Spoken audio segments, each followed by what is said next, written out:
Picture this. You are standing in the middle of an ocean so vast that it erases the idea of direction. There is no north, no south, no sense of distance. Only water, endless, shifting, alive in a way that feels almost intentional. The wind brushes past your face, cold and indifferent. The sky above is pale, stretched thin, like something worn out from watching too much of the same thing for too long. And in the middle of all of it, there is a ship. You climb aboard. The wood beneath your feet creaks not violently, not dangerously, but softly, like a whisper, like it is trying to tell you something, but doesn't know how. The sails are full, the ropes sway, the structure is intact. Everything is working, everything is right, except there is no one here. No crew, no captain, no voices drifting from below deck. Only the echo of presence, the kind that lingers after something has already happened, the kind that makes you feel like you are not alone, even when you clearly are. This is the story of the Mary Celeste, and to understand it, you have to forget what you think you know about disasters, because this is not a story about chaos. This is a story about a decision. It is November 7th, 1872. New York Harbor does not sleep. It groans under the weight of movement. Crates slam, chains drag, men shout over the wind. Horses strain against loads too heavy for their frames. The air is thick salt, coal smoke, wet wood, sweat, something metallic that sticks to the back of your throat. Ships come and go like thoughts. Most of them will be forgotten. One of them will not. The Mary Celeste does not demand attention. It is not impressive. Not large enough to dominate the harbor, not fast enough to be admired. It is simply functional. A working ship. A vessel built to carry cargo across distances that most people will never see. And yet, this ordinary ship will become something else entirely. At the center of it is Captain Benjamin Briggs, 37 years old, experienced, measured, a man described by those who knew him as calm, deeply religious, and deliberate in every action he takes. He is not reckless. He is not impulsive. He is not the kind of man who makes mistakes under pressure. And that is what makes this story so difficult. Because at some point he does. He boards the ship with his wife, Sarah, and their daughter, Sophia, 2 years old, small enough to not understand the ocean, small enough to trust it completely. That detail matters, because a captain might gamble with his own life, but not with his family, not unless he believes completely that nothing will go wrong. The crew follows, 8 men, sailors who understand the sea not as mystery but as structure, wind patterns, currents, pressure systems. They know fear, and they know how to survive it.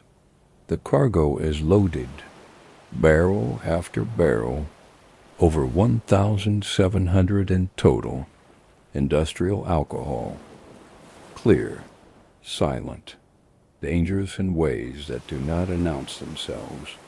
It does not look threatening, but under the right conditions it becomes something else. The ship leaves the harbor, slowly at first, then fully, then completely gone. Days pass, and nothing happens. That is important, because when we look back at mysteries we expect a moment, a turning point, a clear beginning of something going wrong. But here there is only normality. The ocean stretches endlessly. Morning blends into afternoon. Afternoon dissolves into night. The horizon remains unchanged. Life aboard the ship becomes routine. Captain Briggs writes in his log.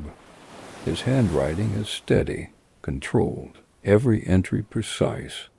Below deck, Sarah moves through the cabin, adjusting small things, creating a sense of order in a place that is constantly moving. The child plays. The crew works. Sails are adjusted. Ropes tightened. Meals prepared. Nothing unusual. Nothing alarming. Just another journey. And then something shifts. Not dramatically. Not violently. Just enough. The last log entry is written on November 25th.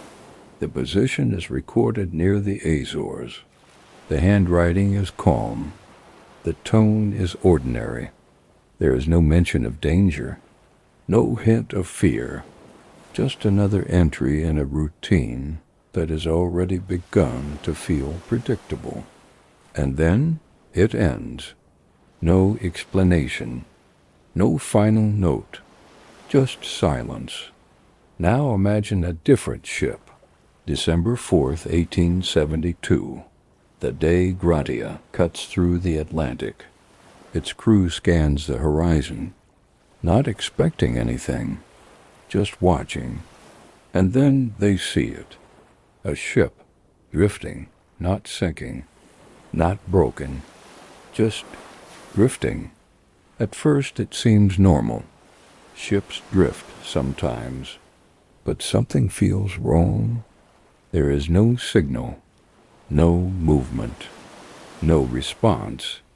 The closer they get, the clearer it becomes. Something is not right. They call out. Nothing answers. They signal. Nothing responds. They wait. Nothing changes. A decision is made. They will board. You climb the side of the ship. Your hands grip damp rope. Your boots land on the deck. And in that moment you feel it. Not danger. Something worse. Absence. The ship is alive. But the people are gone. The sails are intact. The cargo is untouched. Nothing appears stolen. Nothing appears destroyed. Inside, it is even more disturbing. A table is partially set. Belongings are left where they should be. A child's items remain undisturbed. There is no sign of struggle, no sign of violence, no sign of urgency. It looks like a pause, a moment interrupted. But the people are gone. There are details, small ones. The lifeboat is missing. The chronometer is gone. The compass is damaged. There is water in the hold, but not enough to threaten the ship. Each clue suggests something, but together they explain nothing. So the question forms, simple, unavoidable. Why? Why would a captain like Briggs, calm, experienced, cautious, abandon a ship that is still capable of sailing? Why would he take his family into an open lifeboat in the middle of the Atlantic?